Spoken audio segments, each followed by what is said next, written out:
Et salut, nous voici pour la 6e capsule blog qui nous parlera de la peur.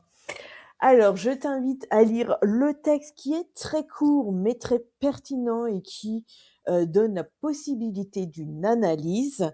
Donc, je t'invite à aller le lire. Le lien est en bio et je te souhaite une belle écoute.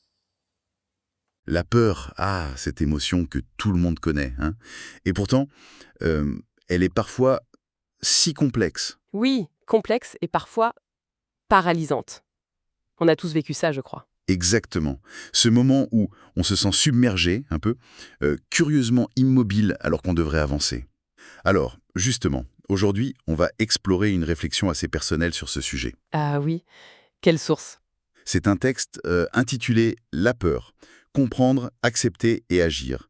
L'auteur, c'est Virginie Mamselle Butterfly. D'accord, donc pas une étude scientifique, plutôt une introspection. C'est ça. Un partage d'expérience, en fait. Comment elle compose avec ses peurs. Et l'idée, c'est de plonger un peu dans sa vision des choses. Surtout cette idée de passer de la confrontation à l'action.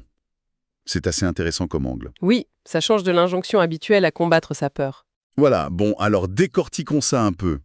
Pour commencer, le texte rappelle la base, quoi. La peur, cette émotion face à un danger, une menace, qu'elle soit réelle ou perçue. La fameuse réaction instinctive. Oui, fuir ou combattre, le fight or flight. C'est fascinant de voir comme ce mécanisme est ancré en nous, hein. Un héritage pour la survie. Mais bon, cette définition de base, elle est un peu limitée, non, Mm. pour nos peurs d'aujourd'hui? C'est clair. Et d'ailleurs, l'auteur, Virginie, elle ne s'arrête pas là. Non, heureusement. Elle décrit justement quelque chose de plus insidieux, je trouve. Une peur qui débarque, comme ça, soudainement. Sans raison apparente. Oui, ou du moins pas une raison claire. Une peur qui, elle dit, tient et fiche sur ce place. L'image est forte. Ah oui, on visualise bien. Cette sensation d'être cloué au sol, c'est ça? Incapable de bouger. Elle demande même, la reconnaissez-vous, cette peur qui est là et nous tenaille et nous empêche d'avancer? Et je pense que beaucoup de gens peuvent se dire oui. Ben oui, ce sentiment de paralysie face à une angoisse un peu diffuse ou l'avenir incertain. C'est peut-être ça le nœud du problème qu'elle essaye de démêler. Tout à fait. Et pour montrer que ça peut prendre plein de formes, elle donne des exemples. Et là, c'est assez varié. Ah oui. Quoi par exemple? Alors, il y a des peurs, disons, plus psychologiques. La peur du bonheur. La peur du bonheur, carrément. Oui, oui. La peur de réussir. La peur d'être soi-même, ou de ne pas être soi, d'ailleurs. La peur de ne pas être à la hauteur. Classique ça. Très classique. Et aussi peur de l'abandon, de l'insécurité et bien sûr la peur du regard des autres, tellement fréquente. Et à côté de ça, Elle met aussi des peurs plus concrètes, des phobies quoi. Peur des rats, des araignées. d'accord, donc un vrai mélange. Oui, et ce catalogue il est intéressant, il montre bien que la peur c'est pas un seul bloc uniforme. Certaines sont peut-être instinctives, oui, mais d'autres, elles sont liées à notre histoire, nos croyances, notre rapport au monde quoi. C'est une excellente remarque ça, parce que du coup, la question c'est, est-ce qu'on répond pareil à la peur d'un rat et à la peur de réussir? Probablement pas, non? Et c'est là que ça devient vraiment intéressant dans son texte. Elle se demande, mais que nous veut cette peur? Finalement, quel est son message, s'il en a un? Est-ce qu'elle est juste là pour nous bloquer? Voilà. Est-ce que c'est une alarme qui déraille et qui nous paralyse pour rien? Ou est-ce qu'elle essaie de nous dire fuis? Ou au contraire, est-ce qu'elle nous pousse, genre vas-y, combat, tu peux le faire? Cette question, c'est un peu le pivot de sa réflexion, j'ai l'impression.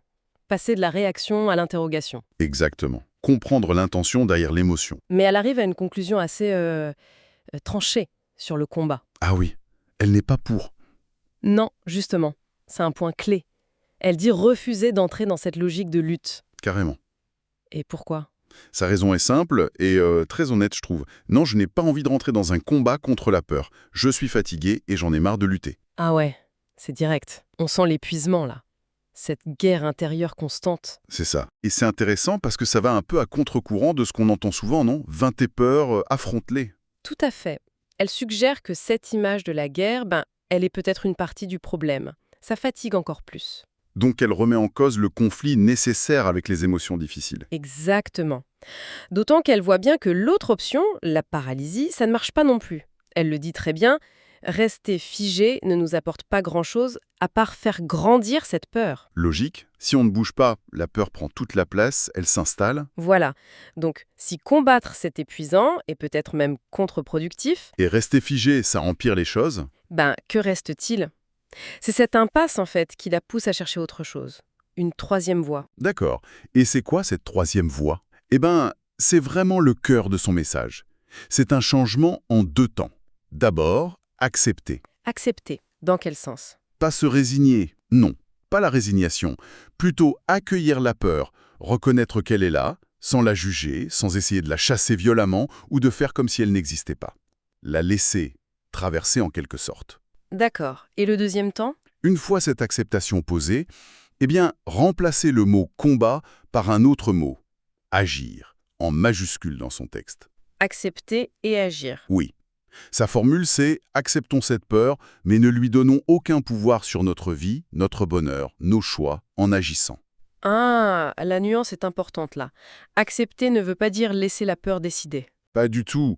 C'est même le contraire. C'est parce qu'on la reconnaît qu'on peut choisir consciemment de ne pas la laisser prendre les commandes. L'énergie, du coup, elle ne part plus dans la lutte contre l'émotion. Mais dans l'action choisie. Voilà, c'est ça. C'est une distinction vraiment fondamentale entre réagir sous l'emprise de la peur, donc fuir, combattre, se figer, et agir de façon délibérée, même si la peur est là. L'acceptation permet de retrouver sa capacité d'action, en fait. C'est ça. Retrouver son agentivité, comme on dit parfois. Mais alors comment on fait ça concrètement? Elle donne des pistes? Oui, elle propose une sorte de dialogue intérieur, une posture mentale. Ah, intéressant. Racontez. Elle imagine qu'on s'adresse à sa peur, un peu comme ça. « Chère peur, nous t'entendons, nous t'acceptons, tout va bien. D'accord, donc on commence par valider l'émotion. Oui, l'accueillir, c'est nous t'entendons, nous t'acceptons. Ça, c'est pour dédramatiser, je pense. Ensuite, une forme de réassurance. Tout va bien. Pour calmer un peu le système d'alarme intérieur, peut-être. » Logique. Et après? Et après vient la décision clé, le pivot. Et je décide d'agir, plutôt que de te combattre. C'est l'affirmation du choix, de la volonté de ne pas lutter. Je décide d'agir, ok? Et la fin est presque paradoxale. Et ainsi je te libère, car je n'ai plus peur. Je te libère car je n'ai plus peur. Ça veut dire quoi exactement? Que la peur disparaît? Pas forcément qu'elle disparaisse comme par magie. Je pense que c'est plutôt son emprise qui se dissout. En choisissant l'action, on lui retire son pouvoir paralysant. D'accord. C'est l'action qui coupe le pouvoir de la peur. Voilà. On ne lutte plus contre l'émotion elle-même, mais on agit. Et cette action choisie, eh bien, elle brise le cercle vicieux. Peur, inaction, plus de peur, etc. Cette idée de libérer la peur en agissant, c'est assez fort comme image. Comme si la peur aussi était prisonnière de notre réaction ou de notre paralysie. C'est une jolie interprétation, oui. L'action serait libératrice pour nous et métaphoriquement pour l'émotion qui n'a plus besoin de crier aussi fort, peut-être. Intéressant. En tout cas, psychologiquement, c'est puissant. On ne contrôle pas l'arrivée de la peur. Elle peut toujours survenir. Mais on choisit notre réponse. Et l'action, elle a un effet retour sur comment on ressent l'émotion. Oui, on sent qu'on reprend un peu la main. L'énergie qui était bloquée dans la tension ou dans la lutte, elle est redirigée vers quelque chose de constructif. Tout à fait. On passe d'une position où on subit l'émotion à une position où on cohabite avec elle, mais on continue d'avancer. L'acceptation devient une forme de force tranquille, en fait, qui permet de rediriger ses ressources. C'est un bon résumé. On déplace le focus moins sur le contrôle de l'émotion elle-même, ce qui est souvent épuisant ou vain, et plus sur le contrôle de notre comportement, de notre réponse. D'accord. Et comment elle conclut, Virginie, dans son texte? Elle donne une recette miracle? Non, pas du tout. Et c'est cohérent avec sa démarche introspective. Elle ne ferme pas le sujet avec une solution toute faite. Ah non. Non, elle choisit plutôt de renvoyer la balle à la personne qui lit. Elle termine en posant une question directe. Et toi, de quoi tu peur? Restes-tu figé? La combattu ou agis-tu? Malin. Elle transforme son expérience en invitation à l'auto-examen. Exactement. Elle nous offre sa grille de lecture figée, combat, action, et nous dit « Voilà, maintenant, regardez pour vous ». C'est une belle manière d'ouvrir la réflexion plutôt que de la clore. Ça montre bien que gérer sa peur, c'est un chemin personnel et qui continue. Tout à fait. Bon, alors, si on essaye de résumer un peu le parcours qu'elle propose dans ce texte. Vas-y. On part de la reconnaissance de cette peur qui peut nous paralyser, même sans raison claire parfois. Ensuite, on s'interroge sur son message, au-delà de la simple alarme. Puis on voit les limites du combat, l'épuisement et de l'immobilité, l'amplification de la peur. Et donc, on explore cette fameuse troisième voie. Accepter la peur, oui, mais sans lui donner le pouvoir. Et choisir consciemment d'agir. Une action qui, paradoxalement, semble être la clé pour libérer la peur, ou du moins son emprise sur nous. C'est ça. C'est une excellente synthèse de cheminement. Et ça m'amène à une dernière pensée, une question qui prolonge un peu cette idée d'action, mais qui n'est pas formulée comme ça dans le texte. Ah oui, hein? Laquelle? Si on adopte cette posture de décider d'agir pour sortir de la paralysie ou de la lutte épuisante, quelle est la nature profonde de cette action? Une action qui nous fait avancer? Oui, mais est-ce que c'est juste une action malgré la peur? Un acte de volonté pour se prouver qu'elle ne nous domine pas? Ce qui est déjà énorme, hein? D'accord. Mais il y aurait autre chose? Peut-être. Est-ce qu'on pourrait imaginer une action qui serait informée par la peur, Informé par la peur, c'est-à-dire? guidée par elle? Ça semble contradictoire avec l'idée de ne pas lui céder le pouvoir. Pas guidée dans le sens d'obéir aveuglément. Non.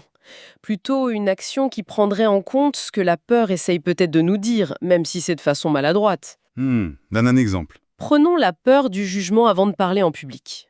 L'action, ça peut être juste de se forcer à parler, agir malgré la peur. Mais une action informée, ce serait peut-être de reconnaître que cette peur signale quelque chose, peut-être un besoin de mieux préparer, ou l'importance que j'accorde à mon message. Ah, je vois. Du coup, l'action serait peut-être de préparer plus soigneusement, de clarifier mes idées, de chercher du soutien. On intègre l'information de la peur dans la stratégie d'action. D'accord. La peur n'est plus juste un bruit de fond à ignorer ou surmonter. Voilà. La question c'est, est-ce que la peur, une fois qu'on l'accepte et qu'elle fait moins peur, justement, ne pourrait pas devenir une source d'infos sur nos valeurs, nos besoins, nos désirs? L'action qui nous libère serait alors celle qui nous remet en mouvement, oui, mais qui est aussi alignée avec ce que cette émotion révèle sur nous. Une action plus ajustée, en quelque sorte. Peut-être. C'est une piste, une réflexion qui reste ouverte, une invitation à explorer notre relation complexe avec nos propres peurs, au-delà de juste vouloir s'en débarrasser. Et voilà, cette capsule blog est terminée. J'espère qu'elle t'a permis de réfléchir et d'analyser tes propres peurs. Je t'invite à me les partager en commentaire et n'hésite pas à t'abonner si tu le souhaites. Je te dis à très vite pour une nouvelle capsule blog.